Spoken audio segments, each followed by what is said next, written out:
पुणे जिल्ह्यातील भाविकांसाठी एक मोठी आणि दिलासादायक बातमी. श्री क्षेत्र भीमाशंकर मंदिर तब्बल 5 महिन्यानंतर पुन्हा दर्शनासाठी खुलं होणार आहे. मंदिर प्रशासनानं 15 जून 2026 पासून मंदिर भाविकांसाठी सुरू करण्याचा निर्णय घेतलाय. मंदिर परिसरातील विकास कामं आता अंतिम टप्प्यात पोहोचली आहेत. सन 2027 मध्ये नाशिक येथे होणाऱ्या सिंहस्थ कुंभमेळ्याच्या पार्श्वभूमीवर भीमाशंकर येथे मोठ्या प्रमाणात भाविक येण्याची शक्यता लक्षात घेऊन मंदिर परिसरात भव्य सभामंडप उभारणे आणि पायरी मार्गाचं काम सुद्धा आता युद्ध पातळीवर सुरू करण्यात आलंय. या कामांमुळे 9 जानेवारी 2026 पासून मंदिर दर्शनासाठी बंद ठेवण्यात आलं होतं. विशेष म्हणजे जवळपास 1 वर्ष लागण्याचा अंदाज असलेल्या सभामंडपाचं काम केवळ 5 महिन्यात पूर्णत्वाकडे पोहोचलंय.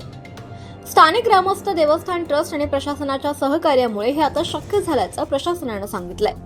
मंदिरात 15 जून ते 30 जून या कालावधीत सकाळी 7 ते 11 या वेळेत दर्शन व्यवस्था उपलब्ध असेल. सुरुवातीच्या टप्प्यात दररोज फक्त 1000 भाविकांना प्रवेश दिला जाणार असून दर्शनासाठी ऑनलाईन नोंदणी अनिवार्य असणार आहे.